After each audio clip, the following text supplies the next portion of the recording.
1%er Podcast with Sam Bakhtiar, bringing you the 1% knowledge to help you reach your full potential.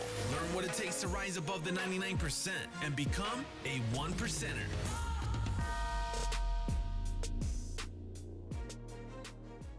Hey guys, welcome to the 1%er Show. I have a great treat for you. My man Kevin Palmieri is in the house. The guy is an absolute beast, but he has a great story. The guy had it all. He thought he was happy. He thought material things would make him happy. He had the cars. He had the beautiful girlfriend. He had the homes. He had everything going for him, but he wasn't happy on the inside. And he actually, at one time, he thought that, he wanted to end his life. And he really, looked at himself and said, look, am I just stuck in this job? Even though he was making 6 figures plus in his job, he wasn't really happy. So he made the leap. And now he's an entrepreneur. He's a podcast producer. He's a co-host of a Hyperconscious Podcast.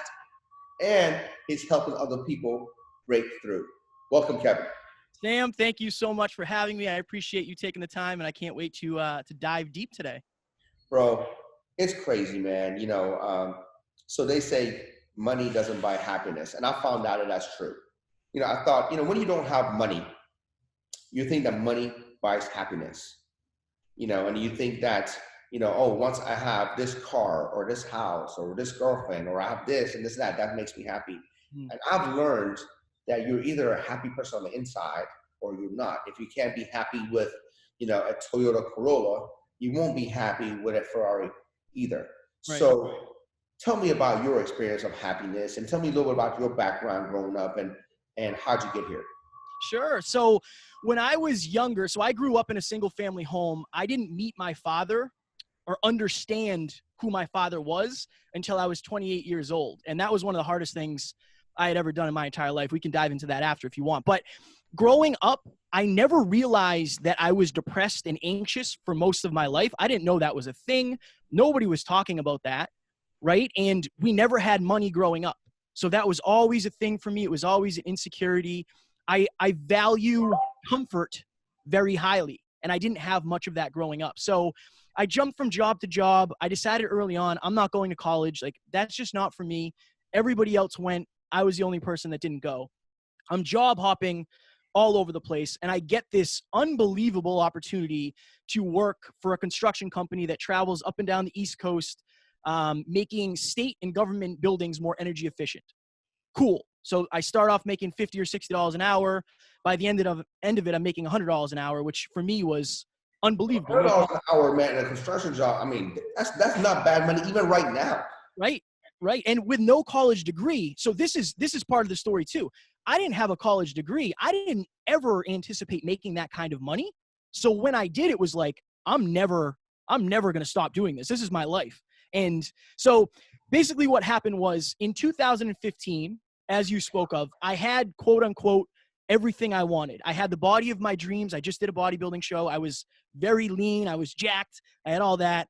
I had a beautiful girlfriend. She was a model. I had a new car. I gotta ask you, man. Go ahead. Did you do it naturally or did you take something? Natural.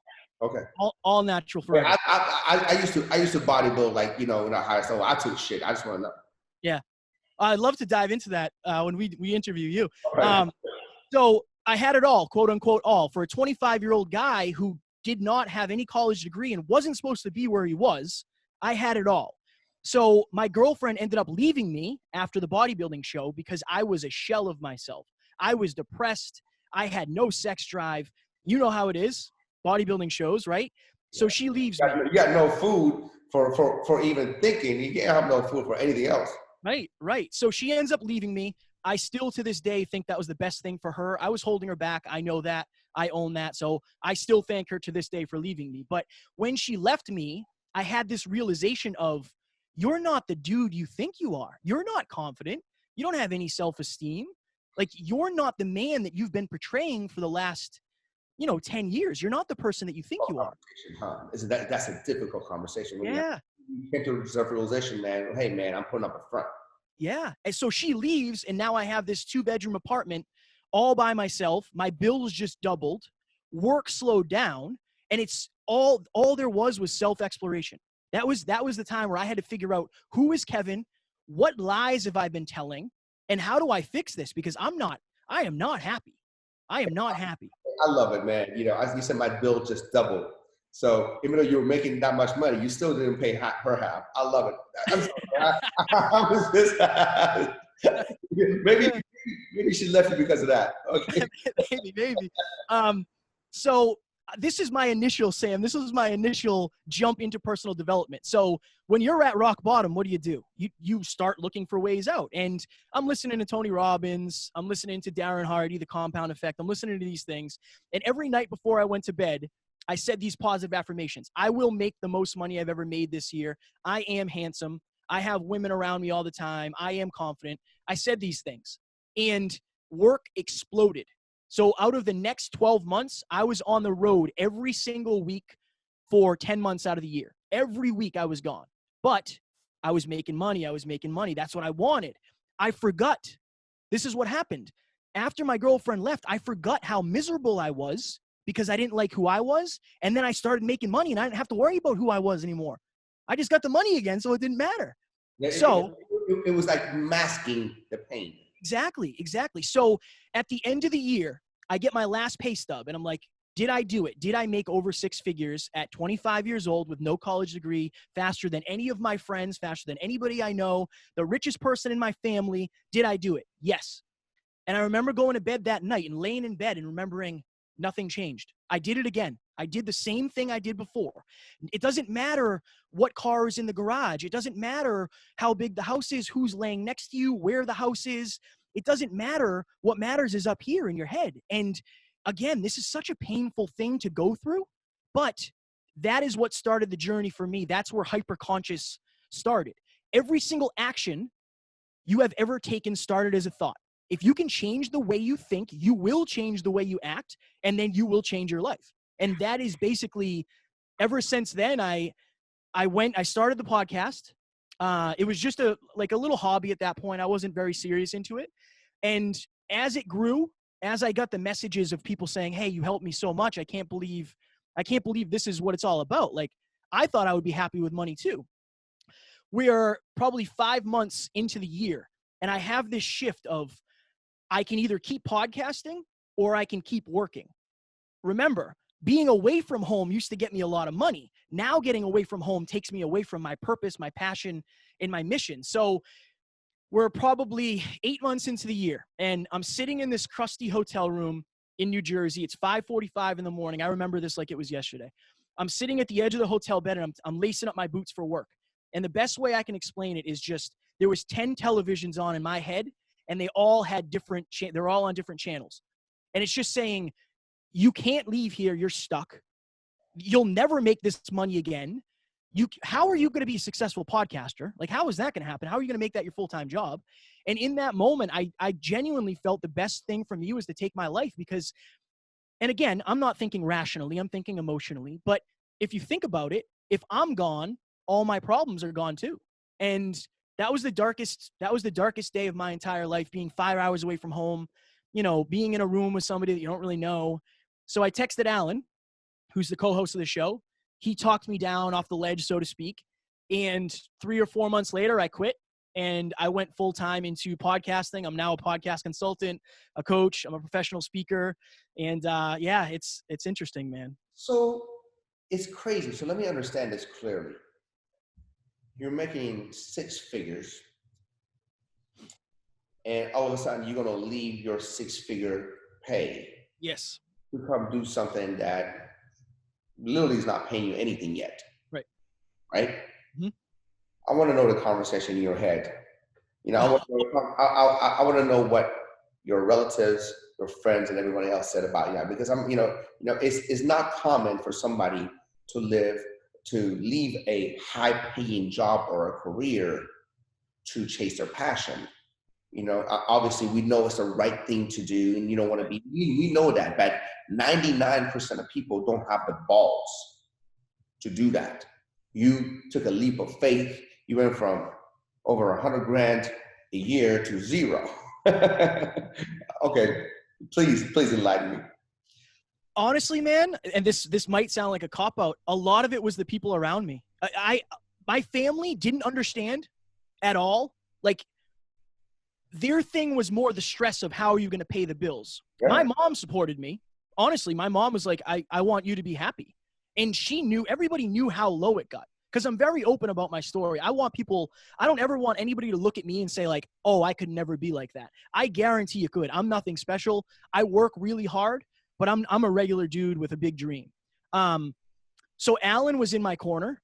He had done it before me. 2 years before me, he did the same exact thing. He left a job making $180,000 a year to chase his dreams. So I had a little bit of a prototype to follow, and I ended up moving in with my other best friend, Matt.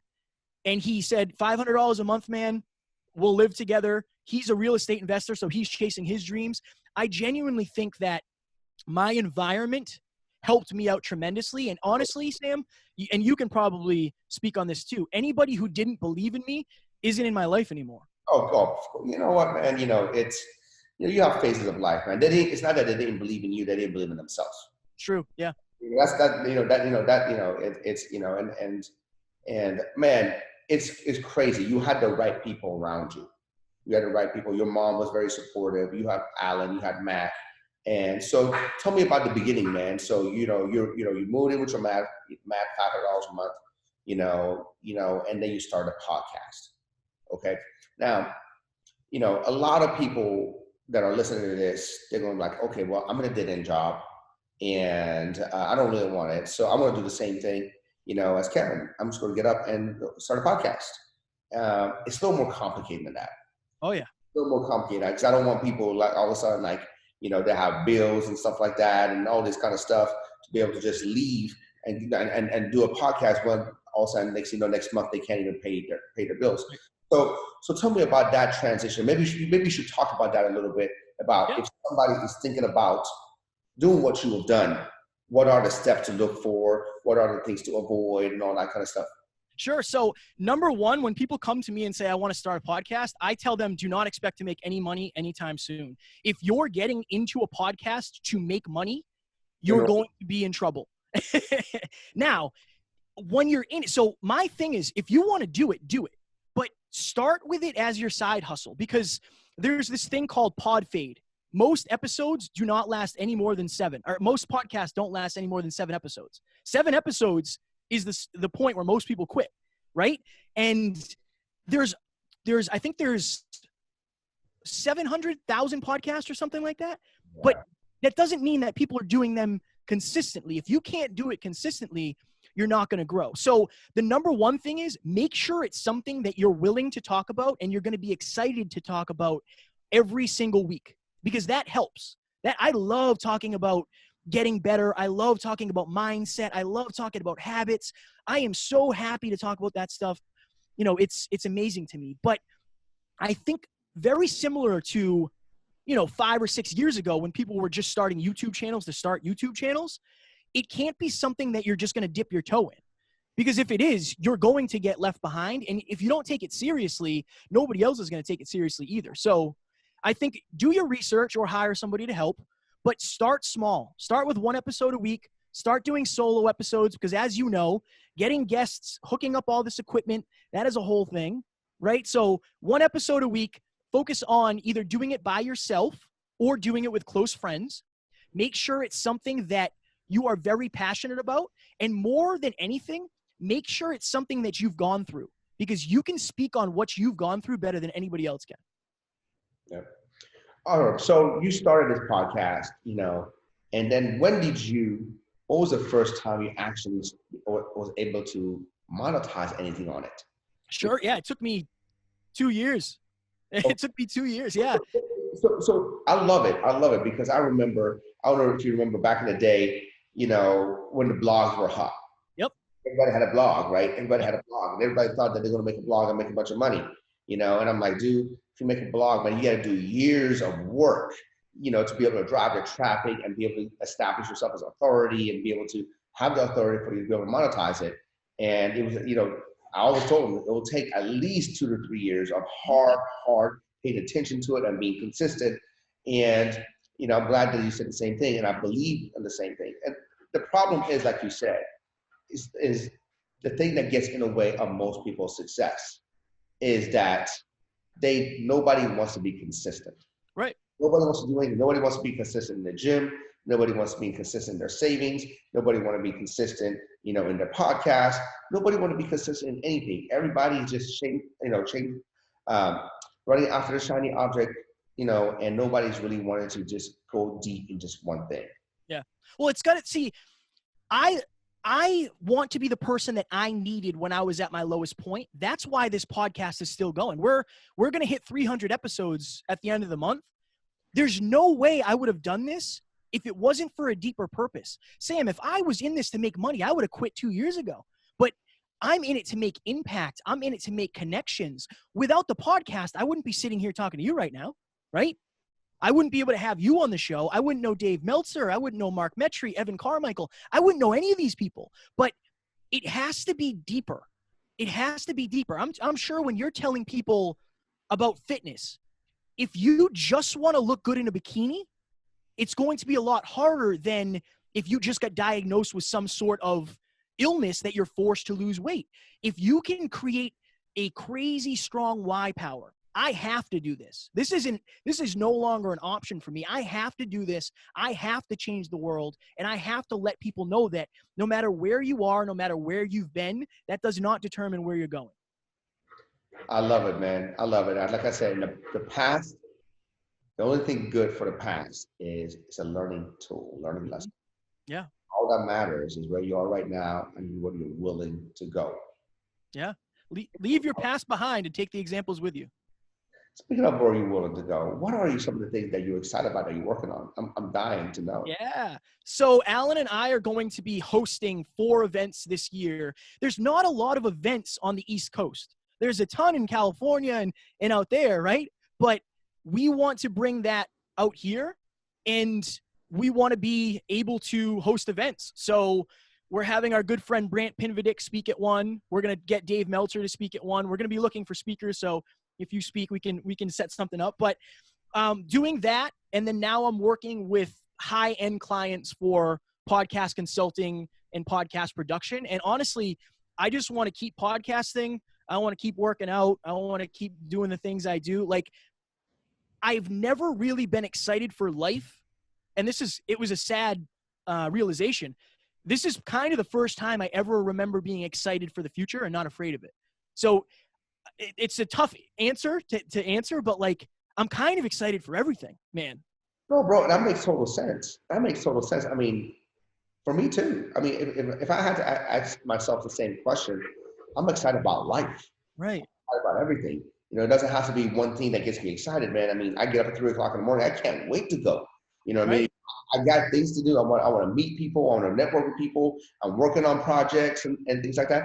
Regarding your events, do you have the dates and times and all that kind of stuff yet? Or yeah, so the one that we're doing, we have January 25th in Lowell, Mass. It's a full-day event, full-day immersion, 9 a.m. to 5 p.m. And then the other ones we're going to be coming out with as we lock down the logistics. And what are the events about? So we call them networking events, but I think a lot of people have a negative connotation with a networking event. It's like you go, you leave your card, and then you go talk to somebody else. So basically, this is what I say when I tell people about it. We're going to bring 8 world-class speakers to the stage. Not only are you going to learn about mindset, about fitness, about relationships, we want to bring people to the stage that'll help you make this the best year of your life. Everybody is saying 2020 is going to be the best year of my life. It's only going to be as good as you make it. And if you do nothing different, nothing will change. But more than that, you meet so many amazing people at these events. I mastermind with people every week that I met at a Brendan Burchard event 2 years ago. So you never know who you're going to meet. And it's a great chance to get out of your comfort zone with people who are also getting out of their comfort zone. No judgments, no fears. Go in with an intention, and I guarantee you'll leave with something. Why do you think most people fail on their New Year resolution? Because now we're talking about 2020, right? And, we're going to talk about, making that year your best decade, everybody. So why do most people fall short? Because they don't want to do them. If you really wanted to lose weight, you would start now, right? Like, and it's not a necessity. So if the room that you were in lost all of its air. You wouldn't say, I'm going to wait till the end of the month to breathe again. You would get up and go find air because it's a necessity. It's a requirement. And I don't think you have to leverage necessity, and most people don't. And what'll happen is they get to the end of the year, they look back and they see the pain of not changing. And then they say, you know what? I should really do something now. 2 weeks later, so it's the 15th today. I guarantee today people are like, this resolution isn't really what I thought it was going to be. And again, I'm as guilty as anybody else. So I'm not talking trash on that, but you have to create more necessity. You have to emotionalize the changes you're going to make. And instead of a resolution, it should be more of a goal, not a resolution, a goal. To you, what does emotionalize mean? I love that word. I love what you said that. I think I know what you mean, but I want you to clarify that. So I literally did an Instagram story yesterday. My morning mindset is I look at my journal and I say, I am grateful for the things that I don't even have yet. So I don't know exactly when it was. This time last year, I wrote in my journal, I am so grateful for my beautiful, supportive girlfriend. Sam, I was single, very single at the time. I didn't have a girlfriend. She ended up coming into my life 5 months later. Okay, I emotionalize. What would it feel like? Go ahead. Don't make her pay half this time, man. I won't. Don't do no bodybuilding shows, okay? No, I'm done. Okay, so just want to make sure you keep this one. I appreciate that. Trust me, I want to keep her too. So I emotionalize. What would it be like if I had that girl who was beautiful and supportive and I was capable of keeping that sort of relationship? Lock that in. What would it be like if I had that Ferrari? Imagine, close your eyes and imagine yourself driving down the street in that Ferrari. Imagine that engine revving. Imagine people looking at you at the stoplight. Whatever. Imagine kids taking pictures. Emotionalize it by imagining it as if you had it and the feelings that you would have with it. I love that. Can you, I love human performance. I love peak performance. I like pushing myself to be better every single day. And it seems like you are on the same page. I am. I would love to know your morning routine. Sure. So I don't get up as early as you, but so I get up at 4:30 and not bad, right? Not bad. That's really good. And right after I wake up, the earbuds go in and I'm listening to something. So I've been heavy into Brian Tracy lately. I'm a big fan of Brian Tracy's work. Yeah. So from 4:30 to 5:40, I'm doing mobility every morning and I'm doing an audiobook or something on YouTube. And I'm also journaling every day. Is that more like stretching and Yeah. So I foam roll. I do, I have some shoulder impingements, so I do different shoulder stuff. I do the rubber bands. Love it, man. That's what I need to do, man. Yeah. I'm all about it. And then after that, 6 a.m., me and Matt go to the gym. We're there for an hour and 15. We hammer that out, get home, and then it's straight to work. At 7:15, I'm in the office on a laptop, and I have a board next to my laptop that has it's called a daily system of success. What are the 12 things that I have to do every single day to move the needle? Health, wealth, and love, right? So I have roughly 4: health, wealth, and love. Okay, love it. Right? Love So an example of that is I do a gratitude game with my girlfriend, Taryn. Every night before bed, we tell each other what we're grateful for. Every night. If I don't do it, I don't get to check the box off. And I haven't missed yet. And I don't plan on it. But you have to break those things down. And the reason my morning routine is what it is because health has been lacking in terms of my mobility and the ability to strength train at my standard. And I think if you can break down your goals into small tasks, it makes it so much easier. And you can see the progression. Yes, love it. So you said there's 12 things you need to do. Yes. Okay. Let's go one by one. Can you go by one? Yeah, for sure. Okay, so for wealth, every day I track my bank account. Every single day. If you don't know what's in your bank account, how do you know what you're doing? Love it. I do the same thing. Right? So that's one. Mobility is number 2. Social media post, at least 1 is number 3. 4 is social media story on Instagram. 5, I do a micro shake. So I do kale, peanut butter, banana, protein, and almond milk. Love it. So what are we up to? 6. 6, like I said, I do my gratitude game with Taryn, right? 7, I prospect for guests. So for instance, you'll be coming on, right? So there's 7. For 8, I prospect for speeches. So one of our big goals right now is to get as many speeches as possible so we can spread our message in person, right? Number 9, I do something with the podcast. So whether it's uploading something or whether it's doing research, whatever that is. Okay. Number 10 is learn something new in, I call it a specific area. Love that one, man. And this is what happens, Sam. A lot of people will say like, well, I don't know what to learn. What are you struggling with the most? Your relationship? Learn about relationship stuff. Yes. Right? I read a book, and the book basically talked about how to keep your brain young. And it's so important for us to constantly, seek new information and learn something new. As kids, we're curious about everything, and we're trying to learn everything and trying to, see what's going on. As we get adults, we just want to know what we know, and we don't want to learn anything else. Right. That's the beginning of the end for your body and for your mind. Yeah, that's true. That's so true. So speaking of the mind, number 11 is meditate. And then number 12 is make a business connection. So prospect for a business client. I love that, man. You are a systems guy, and you understand that for you to be able to be successful, you got to do things daily to compound to huge results. Yep. Most people, I want to step on stage at the 10X, and I want to make 50 million, and I want to drive the 488, and I want to do this, and I want to do that. And that's cool. That's like me saying I want to lose 100 pounds. But we know we need to lose 100 pounds, but what do you need to do daily to get to lose 100 pounds? Or I want to gain 20 pounds of muscle.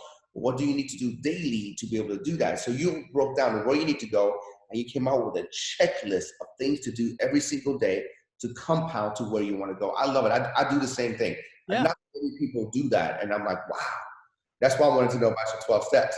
I appreciate it. Well, it's funny because if you came to me, and I'm obviously your leagues ahead in terms of your success, but if you came to me and said, I'm struggling in my relationship right now, and I said, Sam, show me your checklist, and all the relationship things weren't checked off, I'd say, well, there you go. There's your problem. And it sounds simple. I mean, obviously you're still putting in the work, you're still being consistent, but when you have a target, a specific target to shoot for, it's just far easier than saying like, my relationship's been lacking lately and I don't know what to do about it. My man Andy Frisella calls it win the day, right? Yes. Win the day. Every single day, you either take an L or you take a W, right?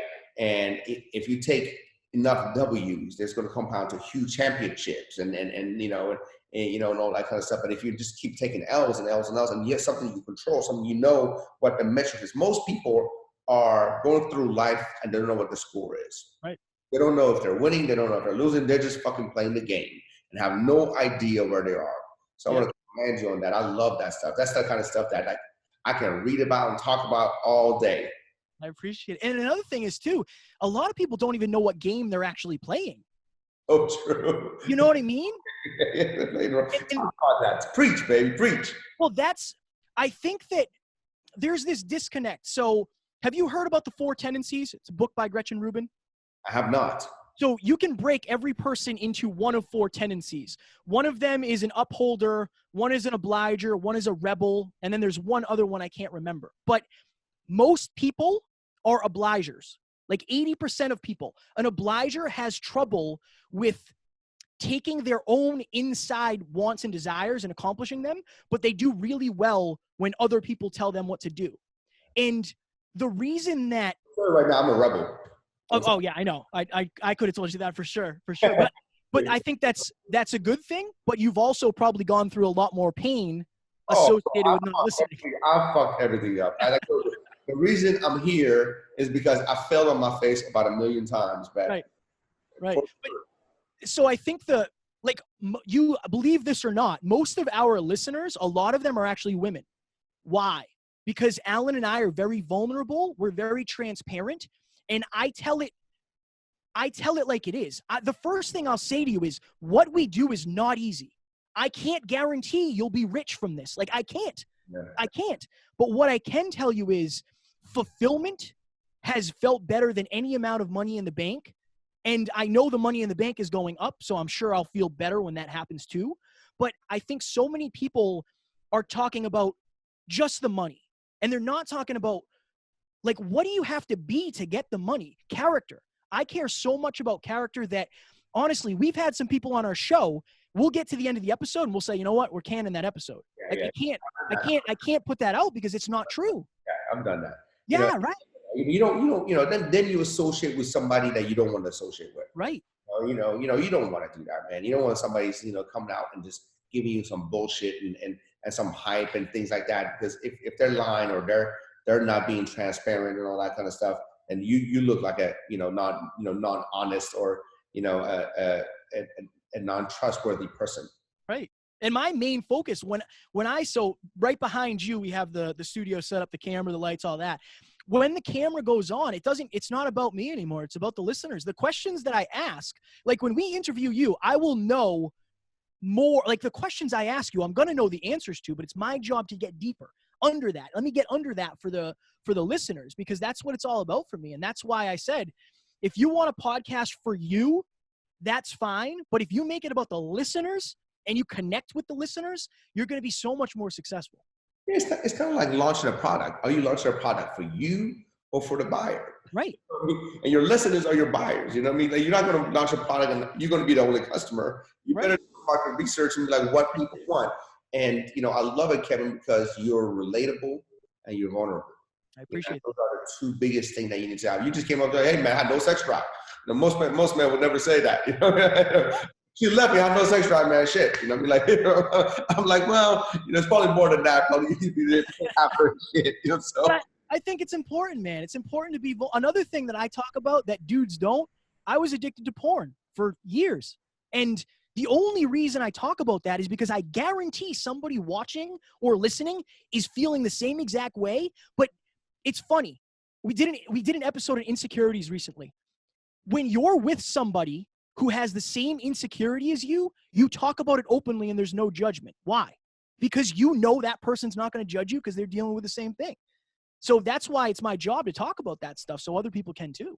One of the greatest movie scenes that I love is that 8 Mile Eminem, movie where he's going up and he knows that they're going to come at him with all the stuff. He's white, his trailer trash, his mom, his girlfriend, somebody, messed with his girlfriend, all that kind of stuff. He goes, wait, if I come up front and say it first, right.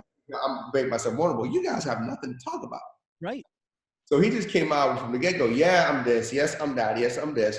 And, it's so powerful where most people are just trying to, like, hey, I'm just, put out a perfect image. This is me, I don't do anything. I'm perfect. I go to church. Like, look, man, I'm not perfect. I have daily struggles. I have things that happen and this is how I'm overcoming it or this is what I'm struggling with. Right. And I love that you understand that because most people, man, just trying to put up a front like you did. You put up a front for so long. I did. Right. Yep. You did. You put up a front for so long. You're like, you know what? I don't care because when you put up a front, you kind of are like a prisoner in your own body. You're trying to be somebody you're not. You're a prisoner. You're holding your true self, as a hostage. And you're out there like, yeah, man, I was addicted to this. I was addicted to that and all that kind of stuff, which is so refreshing, man, to know. I appreciate that. I always preface, like when I'm on stage, I say, I don't want you to see me up here and assume I'm anything different than you. I still have insecurities. I still have struggles. I still have fears. I'm afraid of public speaking. I just do it because I was afraid before I got on this podcast, genuinely. But I have to do this because this is the man that I say I am. And I don't want to let people down. I don't want to let the listeners down. I don't want to let anybody down. Most of all, I don't want to let myself down because the version of me today, I wouldn't even recognize myself 2 years ago because so much has changed. But I associate that to why power, the people I'm around, and my ability to constantly get out of my comfort zone. But most of that is because of my why power. Why are you doing what you're doing? Why you're doing it is almost more important than what you're doing.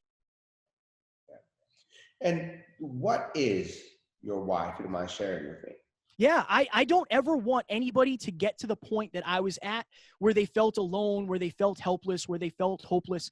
I want people to understand that I remember when I started personal development, I couldn't understand Tony Robbins. I don't get how you do what you do.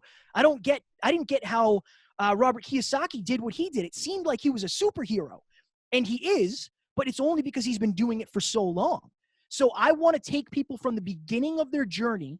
I want them to go listen to the first episode of our podcast and hear how brutally bad it is. It is terrible, but yours will be too. And that's fine. That's to be expected. So I want to take people from the beginning of their journey, and I want to help them get to the best version of themselves, because I believe that true success is when you are the happiest, most successful, most fulfilled version of yourself, whatever those things mean to you. That's awesome. You just answered my next question. What is the meaning of success to you? You already answered. You're already ahead of me. So where do you see yourself 5 years from now? I know you visualize. I know you're big on affirmations and visualization and gratitude. Okay. Where's Kevin going to be in 5 years? Close your eyes and just tell me what do you envision? Because I know you're such a big visionary. Where are you going to be? 5 years from now, I want to be on a Brendan Burchard stage. I want to be speaking alongside Brendan Burchard. I also want to I want to have. I've been to many of his events. Yeah, he's the best. I think he's the best in the space right now. I also want to have 5 years from now, we'll be well over 1,500 episodes. I want to be able to do live events where this is a thing. Charity is a big thing for me. So I want to have Kevin's Kids, where I help underprivileged men who grew up without fathers realize what being a man really is. That's very big to me. And obviously you need income. I wish I had that. Right. Same, man. Same. But again, the adversity made us who we are today. So we do have to, at least that's good. But it's hard. And maybe this is a thing. Maybe I should do this exercise, because I haven't really planned it out that far in advance. What I do say is I want my future to be the current version of my life exponential. I love what I'm doing. I love podcasting. I love this. I'm so much happier than I've ever been, but I will accept that as a challenge and say that I should sit down and do a 5-year plan. All right. Now do you see 5 years, kids and marriage and all that kind of stuff? 5 years. I'm 30. Yeah. Your girlfriend is listening right now. So, yeah. What's it say? She listens to everything I do. I love it, man. She's the most supportive. Yeah. 5 years. 5 years will be kids, marriage, family, home. How many kids? I'd like 2, boy and a girl. All right, cool, man. Cool. I like a boy and a girl. Change your life, man. It's going to change your life. I wholeheartedly believe that you're not a man till you have children.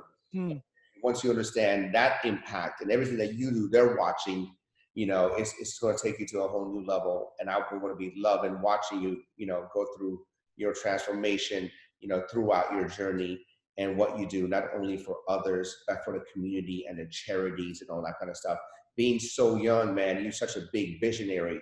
You understand the bigger picture. It's so hard. I wish I was like you when I was your age. I didn't even get my shit together till 32, and I still don't have my shit together. You know what I mean? That sometimes I still act like an immature 18, 19-year-old, and all that kind of stuff. But you see that how you see a bigger picture, and you're helping everybody, and you have a mission. That's so refreshing. Kevin, for people who don't know you, and they want to follow your journey and they want to learn more about you and what you do, what's the best place to get a hold of you? Sure. So you can follow me on Instagram at Never Quit Kid. I have Never Quit tattooed on my arm. That's one of the reasons I didn't kill myself, because I didn't want the paramedics to see somebody who had never quit tattooed, and somebody actually quit. So you can follow me there. You can follow us on the Hyperconscious Podcast. We're all about getting better. We talk about mindset, confidence, everything that you need to become the best version of yourself. And it's something that Alan and I are constantly doing. We practice what we preach. If we're not doing it, we can't congruently talk about it. So, and our website is hyperconsciouspodcast.com. And we'd love to take you guys along for the journey. Kevin, man, it was an honor and pleasure having you. Please stay in touch.